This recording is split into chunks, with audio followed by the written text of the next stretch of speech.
Well, coming up in the ICC Men's T20 World Cup are two teams that have actually played a lot against each other, as we see with the associate countries, of course, and that is Scotland and Namibia. Scotland perhaps might feel that they're a little bit hard done by in the abandoned match against England because they look really good. Namibia, well, they squeaked home against Oman in a super over. What do you make of this matchup? Very close matchup. I think Scotland will go in very confident after what they produced against England. But saying that, Namibia, they're a good quality side, and I think whoever just does the small moments well in a game can win.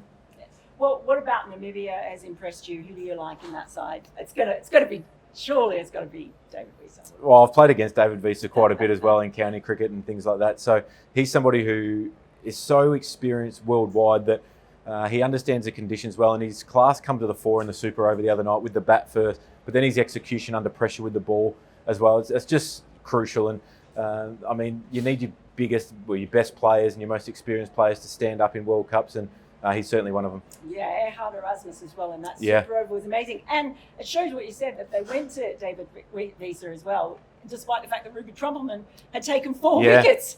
Yeah, and I think that comes down to a guy understanding the conditions really well, knowing how to execute, knowing what the conditions required at the time as well.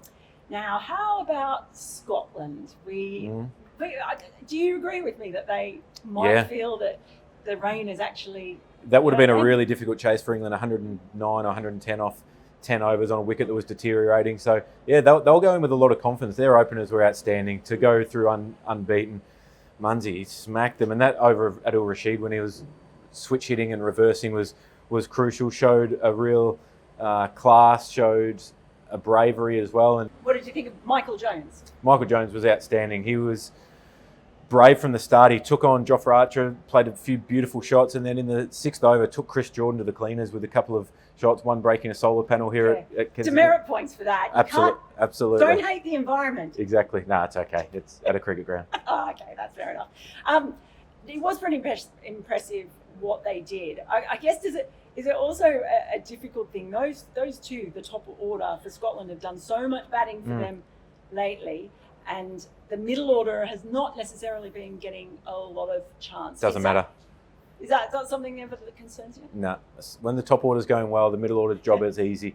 Yes, there'll become a time when they do get knocked over at the top, but you can't afford to let that come into your thoughts, and you can't say, well, we need to shuffle the order to get some other guys a hit. The tournament's too brutal for that. Yeah, it is. Realistically, too, I guess for Scotland, though, they will be disappointed. Yep. But match is abandoned. Yep. So all of a sudden, England might be a little bit nervous, and Scotland might be going, well, look, we've got something on the board. Absolutely, yeah. I think a week ago, if you offered them a point, they would have taken it. The halfway mark, they would have said, no thanks, we'll play for 2. But it just comes down to the small moments in games. The England-Australia game becomes bigger. Rain, any kind of rain, England will start to get nervous. Yeah, I think there will be.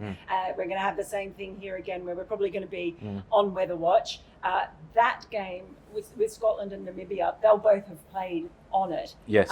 So that, again, does it come into it where they kind of know what they're working with now? Yeah, I don't think that it'll change too much for both teams. I think they'll be both pretty well set with how they want to go about it.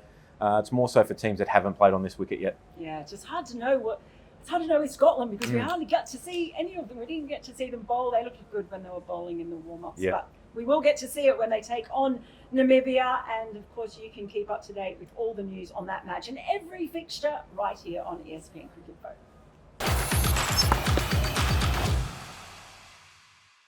Introducing the epic new Swift. Time to go swifting.